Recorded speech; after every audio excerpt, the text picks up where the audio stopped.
Hmm. Okay.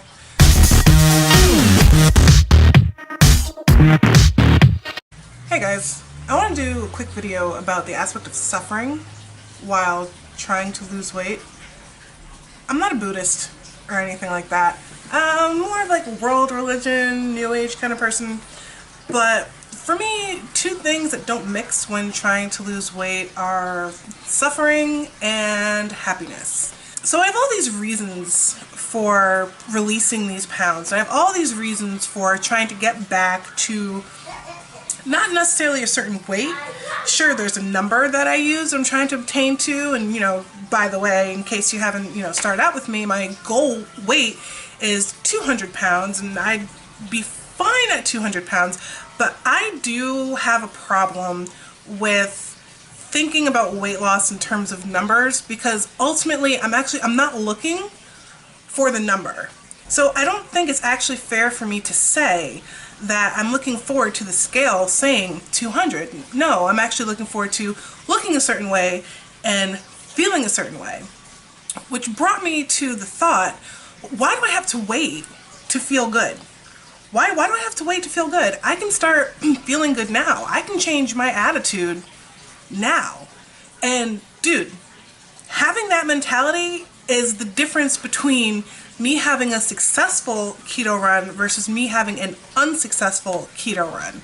An unsuccessful keto run is one that is speckled with fuck it moments. But basically what an F it moment comprises of is when you've been doing so well, and then maybe one day, especially if you're a woman of childbearing age, you hit that time of the month and then just the water weight starts piling on and you were doing so good, the pounds are going down, down, down, down, down, and all of a sudden you've gained 2 pounds overnight.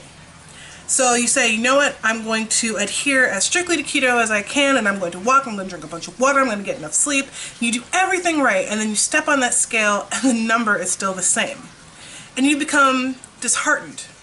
And then you go out and you eat things you're not supposed to eat, and then maybe just do it a little bit. You say, I'm just going to have a taste of this donut or this munchkin, like my partner went and ate in front of my face the other day. Love you, Alex. You have that little taste, and then you're like, well, I did this, and I'm already gaining weight, so screw it. I'm just going to keep eating. Until you just start building momentum in the opposite direction. Momentum that you worked so hard to avoid, and now you're just letting go. And just kind of having at it. And I guess you could consider that a self-destructive behavior in some terms. Maybe you were never really ready to change, or maybe you were and you just had a moment of weakness. But I think we find that what we do after we have that moment of weakness really, I won't say defines who we are, but I will say dictates quite strongly what our next actions will be. I'm a person who doesn't necessarily believe in the future as maybe others believe in a future. The future never exists. The future can't exist. The only thing we have is now, and now, and now, and now, and now, and now. And then you have things you can learn from the past, but you can never actually sit there and put yourself in the past because you don't exist in the past, you exist right now. So things that you can change right now is your mentality. You can just change that, whenever you want. And if you're having an F it moment, or if you're having an F it day, you can decide to just not.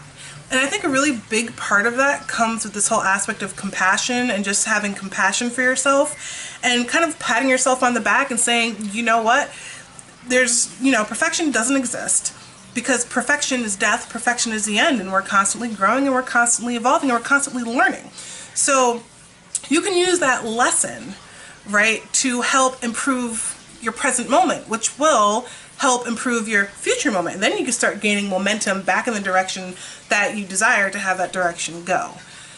So, when I say I'm not really looking forward to weighing myself, because I have to remember that it's not ultimately like the number that I'm looking to get at. The number serves as a guide.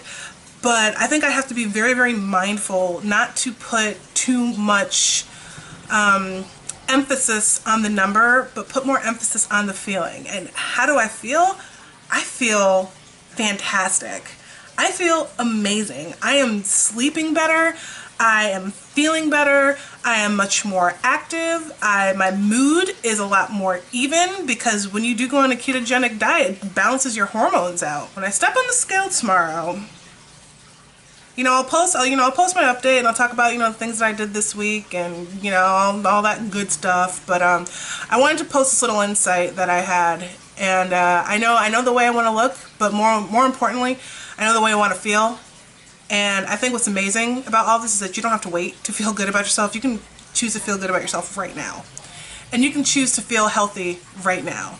And you'll find that with the feeling comes an action, and comes a effect, right? Everything is cause and effect, and everything starts in your mind. So I'm very, very happy to be doing something so good for myself. I'm feeling good. I'm treating myself better. I'm treating others better. I'm treating my household better. I went out and bought myself a bouquet of flowers. They had rainbow flowers, which is pretty cool, but then it turns like the water pink or whatever. It's so important to be happy.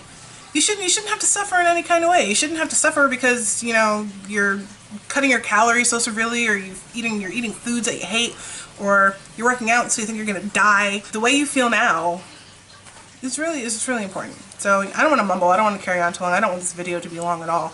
I just wanted to get this off my chest, and this is a concept that I'll be working with throughout my weight loss journey. So, with my updates, you'll hear me talking about hermetic principles and applying them with weight loss, and applying them with the way I'm thinking about weight loss, and how everything for me, I'm taking a top-down approach, right? You hear about like trickle-down stuff, and maybe economically that doesn't work so well, especially these days. But I'm not lecturing in class right now. It's just a weight loss video.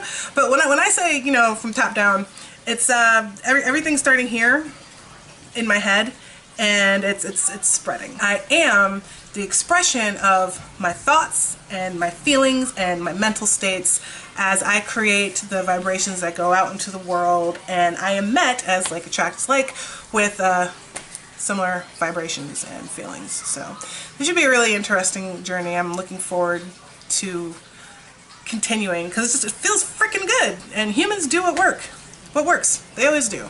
And this is something I can rely on, because my mind is always there, and it is something I have complete control over. It's the only thing I have complete control over.